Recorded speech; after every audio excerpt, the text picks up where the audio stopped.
Back balik ya, dulu tuh mungkin aku ngerasa aku sudah sempurna banget, aku sudah ada di puncak juga, aku sudah punya semuanya, aku punya klinik besar, aku punya skincare yang bagus, aku punya masyarakat juga sayang banget dengan aku punya keluarga yang luar biasa sempurna. Tapi aku ngerasa kayak semuanya itu karena aku yang hebat, karena aku yang luar biasa.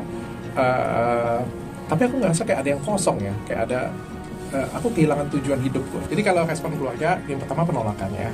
Dari 2 tahun yang lalu itu penolakan yang besar-besaran banget. Bahkan aku diancam atau apalah begitu. Assalamualaikum warahmatullahi wabarakatuh. Masih kembali di channel saya. Tentunya kita sudah mendengarkan bagaimana cuplikan videonya. 2 bulan yang lalu, Dr. Richard Lee ini dituduh mualaf settingan. Bahkan Ustadz Dery Sulaiman itu dituduh menyebarkan berita hoax menerima suap dari Dr. Richard Lee. Tapi di sini Dr. Richard Lee ini buka suara. Apa alasan dia mualaf? Kenapa dia ini bisa masuk agama Islam? Bahkan setelah diketahui keluarganya dia ini masuk Islam, dapat ancaman dari keluarganya. Jadi kepada teman-teman di sini jangan kemana-mana dulu, silahkan tonton sampai selesai agar kita tidak gagal paham. Selamat menyaksikan. Asalnya apa sih dok, kalau boleh tahu dulu awal kali terpanggil?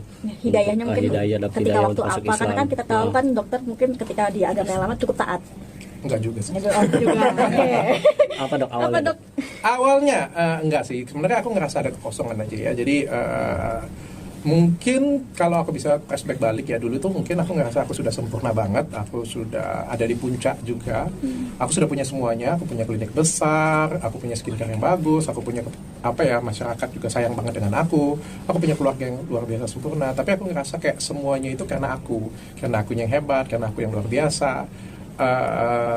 Tapi aku ngerasa kayak ada yang kosong ya, kayak ada aku kehilangan tujuan hidupku lah. Aku ngerasa tujuan hidupku itu cuma dunia banget ya. Jadi karena kebetulan ada yang ngajarin, ada yang bimbing, itu yang cukup merubah hidup aku sih. Terutama program download tahun lalu sih. Program download tahun lalu itu merubah aku tuh jadi lebih kalem. Mudah-mudahan ya, aku nggak tahu ya, doakan ya. Tapi yang jelas setelah itu kan aku jadi klarifikasi aja aku males sih. Kalian kan cari aku terus kan, pengen tanya soal inilah itulah, aku aja malas ya untuk klarifikasi ya. Kalau menurut kalian seperti itu ya nggak apa-apa. Kalau ada yang bilang kemarin kan saham 20%, aku jawab juga percuma, memang nggak ada masalahnya, mau ngapa gitu punya. Kalau kalian tanya dengan aku lagi, apalagi fitnahanku, aku juga nggak tertarik untuk menjawab sih. Kalau memang itu yang pikiran kalian ya, aku nggak bisa jawab kayak gitu punya, aku nggak bisa ngomong. Tapi ya syukurnya ada hari inilah aku bisa menjelaskan untuk kalian semua. Dan nggak gampang aku bisa ada di posisi hari ini menjelaskan untuk kalian semua. Dok, respon keluarga sendiri seperti apa dok dengan keputusan dokter? Proses mualaf itu terjadinya di mana, di Di masjid Palembang atau bisa di-spill dengan ya, surat mualafnya tidak dok? Untuk apa? Itu tuh pertanyaan paling konyol yang pernah saya dengar. Mana video apa itu namanya? Ada video syahadatnya. Aduh, itu jawaban itu pertanyaan yang paling konyol yang pernah saya dengar. Saya tanya dengan kamu agama apa? Islam. Ada nggak video syahadatnya? Boleh nggak saya minta? Untuk apa? Emang kalau saya minta kamu jadi masuk surga? Emang kalau saya minta saya jadi masuk surga? Enggak. Ngapain kita meragukan seperti itu? Dan itu kan urusan kita masing-masing. Itu urusan saya. Biarkan itu menjadi urusan saya dengan Tuhan. Yang jelas saya melakukan itu dengan guru saya, dan kemarin juga kan kita sudah ngobrol sama-sama ya semuanya ya. Jadi aku lakukan itu di Palembang, dan proses belajar sih sampai hari ini juga aku proses belajar. Kalau kamu tanya sertifikat, aku kemarin ditandatangani sertifikat dikasih ke aku, cuma aku nggak tertarik juga dengan sertifikat itu. Aku ngomong dengan Ustadz Dery, bagi aku nggak penting. Untuk apa sih sertifikat itu? Aku bilang yang paling penting kan hati aku, bukan sertifikatnya. Mana yang lebih penting, KTP kalian Islam atau kelakuan kita yang Islam? Kadang-kadang kita pengennya KTP-nya Islam, tapi kelakuannya kagak Islam. Aku juga nggak ada guna. Aku juga nggak akan pakai untuk nikah lagi. Jadi untuk apa? Respon keluarga, orang tua, terus istri, ini cukup berat ya kan dok? Artinya keluarga besar memang sangat. Iya, jadi kalau respon keluarga, yang pertama penolakan ya. Dari 2 tahun yang lalu itu penolakan yang besar-besaran banget. Bahkan aku diancam atau apalah gitu ya. Tapi ancaman keluarga lah ya, mungkin. Tapi ya aku diam aja. Mungkin strategiku juga kan pelan-pelan untuk dibicarakan. Mungkin mereka mendengar dari media, pelan-pelan mereka sudah terbiasa. Tepatnya 1 tahun yang lalu istriku baru kasih tahu. Istriku juga go ahead, nggak jadi masalah. Kalau memang itu yang pilihan hidup kamu, dia bilang ya lakukan saja. Aku senang banget dan istriku support banget. Yang paling sulit kan menghadapin keluarga besar ya, orang tua dan lain sebagainya. Tapi kita mungkin nggak sampai 1 bulan yang lalu aku sudah putuskan dan aku berbicara dengan mereka dan alhamdulillah mereka bisa mengerti. Maka aku kalau mereka nggak mengerti mungkin aku nggak umumkan juga hari ini sih. Kemarin aku nggak umumkan, tapi karena mereka sudah mengerti, ya udah akhirnya saya ambil keputusan jalan ini. Istri sendiri, mohon maaf, masih di agama yang sebelumnya atau ikut mualaf juga sama kayak dokter? Doakan saja. Ini juga ya untuk teman-teman ya, aku kasih tahu ya, bahwa menjadi seorang mualaf atau pindah ke agama yang baru itu nggak gampang ya. Aku juga pasti harus banyak belajar, dan untuk terutama kan di lingkungan keluarga aku juga non muslim, nggak gampang. Jangan sampai kalian itu menganggapnya aku tuh harus kayak gimana ya, kayak ustad lah kayak gitu ya. Aku jauh banget, aku cuma belajar doang kok, dan doakan sajalah istriku pokoknya bisa mau belajar juga. Ini kan pelan-pelan ya. Sebenarnya dari strategi gue dari pertama kali kan bikin hijab itu salah satu strategi juga ya. Sekaligus bisnis, kan menyelam minum air boleh ya, bisnis juga, melibatkan istri juga. Karena dia ngomong, kalau aku ngomong dengan dia kan, aku mau bikin brand hijab, aku bilang. Kalau dia pada waktu itu ngomong aku nggak mau, aku nggak bikin. Tapi pada waktu itu istriku bilang gas, dia bilang ayo bikin. Dia bilang, tapi aku bilang, kalau misalnya bikin, nanti kamu yang jual ya. Masa aku yang jual? Aku bilang, oh iya nggak apa-apa. Kan itu kan salah satu langkah nih awal. Kalian kan jangan minta langsung muluk-muluk lah. Pelan-pelan, langkahnya pelan-pelan. Tapi kalau misalnya istri sendiri juga pindah agama tapi bukan Kristen, entah Buddha atau Hindu gitu. Ya justru itu yang sebenarnya menunjukkan bahwa ini tidak gimmick.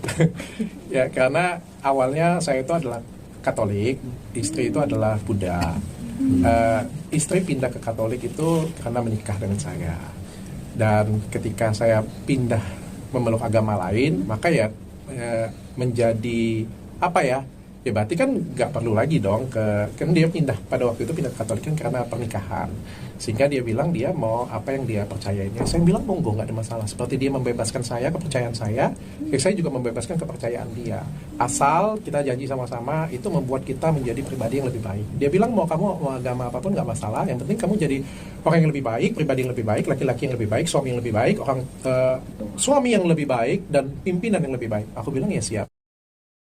Jadi kita sudah mendengarkan bagaimana penjelasan dari Dr. Richard Lee, bagaimana pengalaman Dr. Richard Lee ini ketika masuk ke dalam agama Islam, apa alasan dia masuk ke agama Islam dan dapat ancaman dari keluarganya, kemudian bagaimana respon istrinya, itu sudah dijelaskan oleh Dr. Richard Lee. Kita berikan doa yang terbaik buat Dr. Richard Lee. Tapi ketika Dr. Richard Lee ini mualafnya diumumkan oleh Ustadz Dery Sulaiman, ada yang mengatakan bahwa Dr. Richard Lee ini mualaf settingan. Jadi seolah-olah Ustadz Dery Sulaiman ini menyebarkan berita menerima suap dari Dr. Richard Lee. Itu yang dikatakan oleh channel-channel Kristen. Jadi yang perlu saya sampaikan di sini buat saudara kita yang di Kristen, agama Islam itu tidak sama dengan orang agama Kristen. Orang Islam itu tidak sama dengan orang Kristen. Pendeta itu bisa duduk, bisa berkhotbah, itu karena ada perpuluhan. Tapi kalau ustadz itu, ulama itu nggak memegang perpuluhan.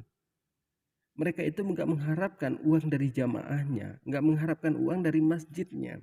Tapi kalau kita lihat para pendeta, dia itu mau menjadi pendeta karena ada duitnya.